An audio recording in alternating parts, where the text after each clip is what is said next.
Hello. Okay, so this is a detailed review on my Esp Ltd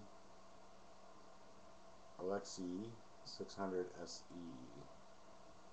the camera can pick this up or not. If you look at the name, there's a few out here, and I've seen them. Other owners have them. This is a misprint. Alexi does not have an E at the end of his name. So there's only 175 of these built anyways, and then to have them with the misprint is kind of a bonus. So I'm really happy I have this guitar. It's an amazing guitar. Let's go over the construction first.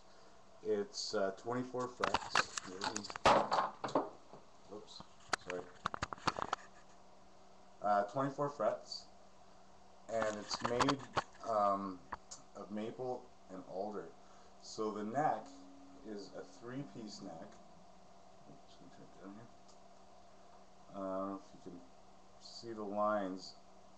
It's a three-piece neck. So what that means is that the entire neck, this is a neck through body as well. So the entire neck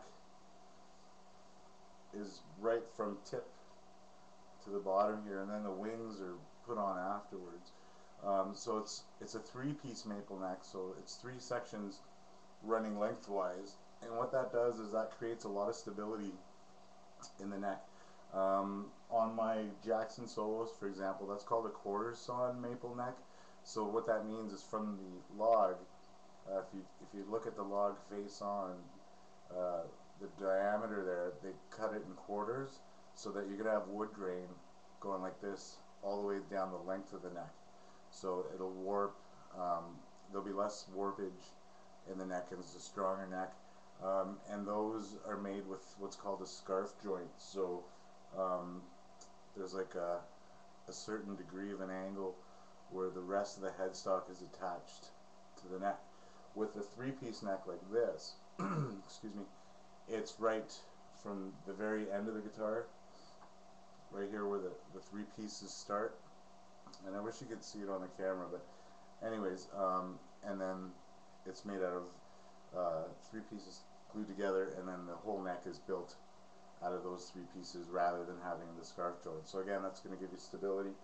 And what I love about the ESPs is that on the back here, it's built up. You can see a hump, and what that does is that stabilizes the angle here. I think it's about an 8-degree angle of the headstock, and this chunk right here really stabilizes it. And also, if by any chance the guitar drops, there's going to be that extra strength there. You see a lot of headstock damage occurring when guitars are dropped, just like from a moderate distance, like everyday use.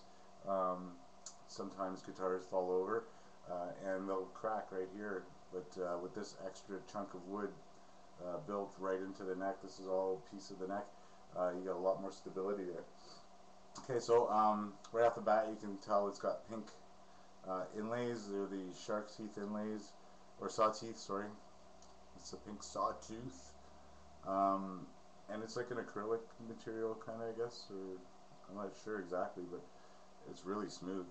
And then the fretboard is ebony, and I just love ebony, man. I really love ebony, and I really love maple. So I used to play rosewood, and then I got a guitar with an ebony fretboard and just fell in love with it. It's really tight for a grain, super smooth. I oil all my guitars about once a month with olive oil, believe it or not. Guitar oil, lemon oil, is pretty high in acid content, and with olive oil you get a really nice shine, and it keeps the wood moist, and it's really nice. So I clean my fretboard every other string change, so about once a month. I go through strings about every 2 weeks. I'll clean the fretboard completely just with like a cloth and warm water, get all the stuff off of the fretboard and from along the frets here, and then apply a coat of olive oil, and then leave it on for about 5 or 10 minutes, and then wipe it off with a dry cloth, and then it's just amazing. It's really good for your fretboard. Anyway, so it's 24 frets.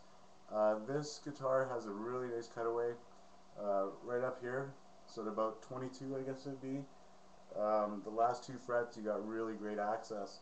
I'm by no means an amazing shredder, that's for sure. I mean, I could play lead and stuff, but it's nice to have access to the whole entire fretboard. It's super comfortable. The neck is amazing. It's got a satin finish on this particular model. The 600s are painted on the back, and this one's got the satin finish, which is really, really nice. It just feels great. It's got binding on the neck, which I really love, and on the headstock. And then the body is just awesome. So it's your typical kind of R1 shape.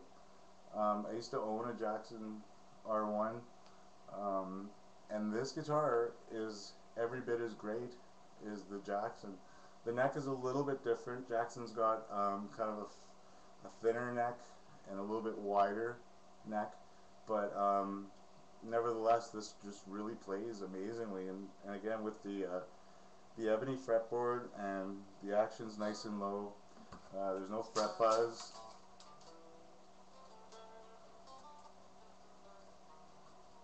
Don't know if you can hear that, but it's got really great low action. So when there's no volume, it's got a great, nice sound.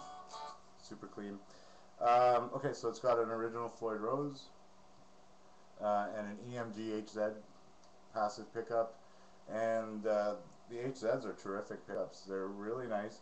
Now let's talk about the fact that it's got 1 volume control and 1 pickup. So it's very basic, man, like as far as controls, but that doesn't mean that it's not versatile. So let's talk about volume for a sec. So the volume control obviously affects the volume. What it also does is it changes your tones. So here's full volume. Okay, to get a little bit of breakup, I'll go through my clean channel here, and if I roll back the volume, now I'm starting to get tone, but I'm not actually losing any volume. So I can still get a nice clean tone out of the guitar without losing volume. And then if I want a punchier kind of, here's a nice round sound. If I want punchy, I'll just turn up the volume. And now I get more treble-y kind of mids out of my tone. Right? Full volume cranked. So even though you're limited, some people would think, with just 1 pickup, you actually do get a lot of versatility with just the volume control.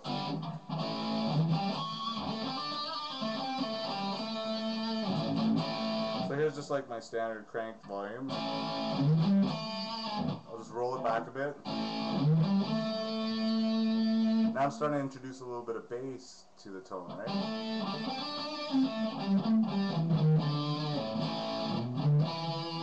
Crank my volume back up.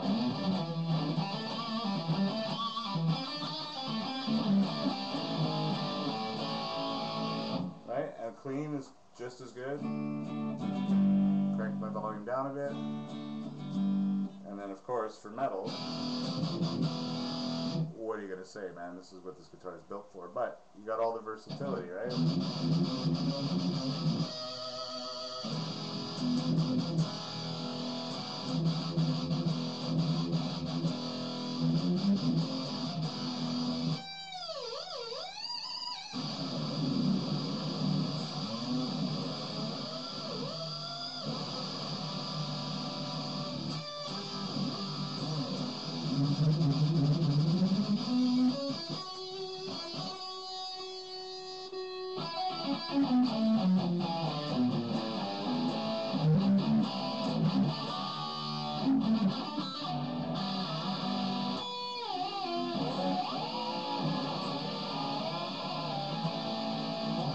So yeah, it's a great guitar.